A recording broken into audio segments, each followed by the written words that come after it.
To discuss this, we're joined by public affairs analyst Dotun Ojon. Hello, Dotun. Thank you for joining us at this time. It's good to be here. Thank you for having me. All right, so go ahead and tell us what implications does the Labour Party's decision to open up its presidential ticket have on Peter Obi's potential candidacy in 2027 elections? Okay, thank you once again for having me. I remember immediately after the 2023 election, I gave a political prophecy that just after the election, the Labour Party will enter into what I call its season of crisis. And that's exactly what played out, because in my about a decade study of politics in Nigeria, you can have a political party come from a seeming obscurity to limelight like that. And once that kind of party does not win election, you see that the ruling party will do everything within its power to ensure that such a political party is frustrated. And I think what we have in the Labour Party today is not just about the crisis within the party, it's also, by extension, influences here and there. And the influence is not only limited to the ruling APC. You can also say, without missing words, that the influence can actually come from other sources, other political parties, aside from APC. Because once Labour Party is standing, you will remember that a chunk of the leadership of Labour Party at a point when Peter Obi moved to that party actually came from PDP, starting from himself to the Director General of his campaign organization, to a whole lot of people. So PDP is somewhat affected by Peter Obi exit. And going into 2027 election, I doubt whether the other political parties will allow Labour Party to continue to thrive to the point where it will be able to gain national government. So I think the crisis we have in Labour Party, if you have studied politics very critically, you know that it extends to other political parties, and the influences are also maybe from other sources.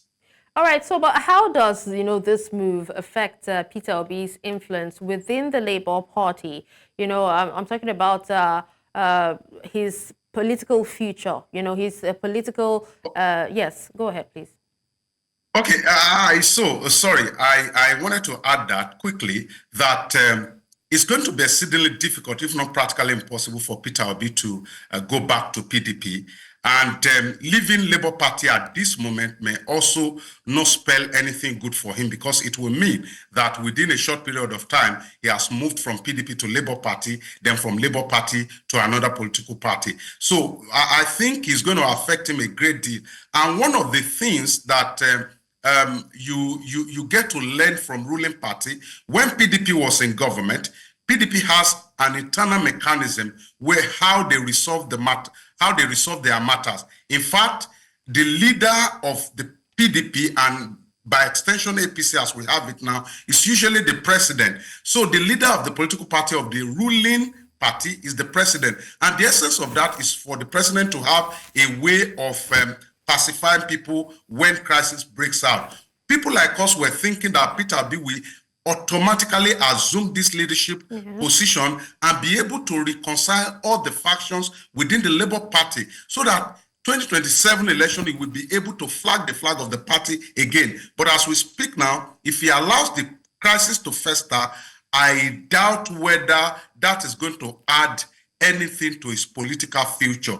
And I doubt, this is my fear, he may get to a point, if this crisis continues, that Peter Obi may get to a point of political orphanage, that is a public figure, an acceptable figure who does not have a home. And in our democratic practice, will it affect his chances, in the 2027? That's what I'm saying. Election? If you do not, in our political system today, if you do not have a political party to run with, then you cannot contest election. We don't have single candidacy here. So it's going to affect him a great deal. So as a form of advice, if he can do anything possible within the limit of the law to reconcile the the aggrieved factions of the party and bring them together, the better for him. But what about if not the so, we may not see his name in the ballot. What about the opportunities, that this lack of cohesion within the Labour Party presents for other opposition parties? When you talk about other opposition party, I'm wondering whether you have heard or think of one. What we have now in paper, usually before now we had 18 political parties, and there was a Supreme Court judgment that added one to it, making 19 political parties in paper. But in reality, Nigeria has systematically sunk into a one-party state. And this is what I mean. Apart from the ruling APC today, you can talk about a few other political parties here and there. Number one, we can talk about the People's Democratic Party, but it's on record that one of the major financiers of the People's Democratic Party today works with the APC. And when you talk about some of these other political parties, you discover that as we are today, in terms of running government, what we have is a one-party system, because even the opposition voices in the National Assembly, you don't get to hear them any longer. And it's so painful. And I need to quickly clear this. Making a state a one-party system is not actually a function of that government alone. It is in connivance with the people. When the people agree somewhat to say, oh, we only have one political party.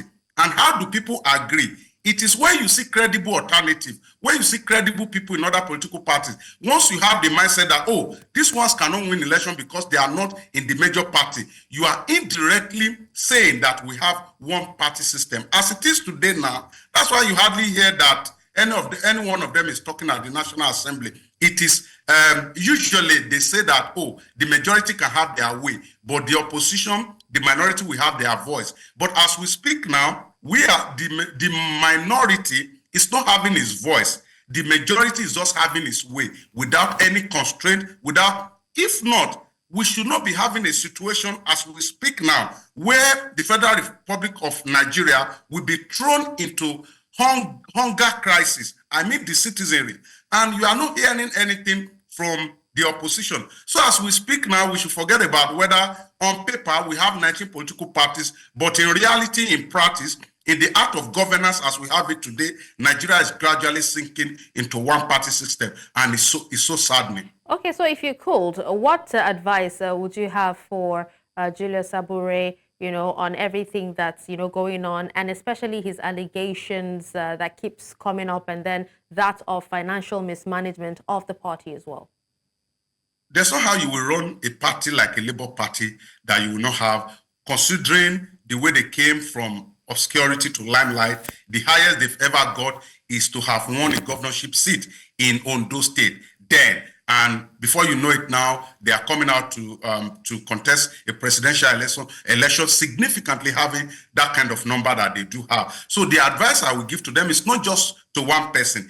If they are actually serious about forming a national government, they must get to a point of understanding. No matter what the crisis may be, they will still get to a point where all of them will have to sit on the table. And Peter Obi must remember that being the presidential candidate of the party means that to a certain degree, some kind of leadership responsibilities have been placed upon your shoulder, and it is to unite everyone. You will remember that even one of his spokespersons came out to say that the way Peter Obi was handling the party was somehow that he was handling it as if he could not put his feet on the ground. There are places where decisions need to be made, and once the act of leadership is not the act of selling ice cream. You must be able to come across as somebody who has the tenacity, the capacity, the technical know-how, the ability to manage a political party. Because running for office is totally different from managing a political party.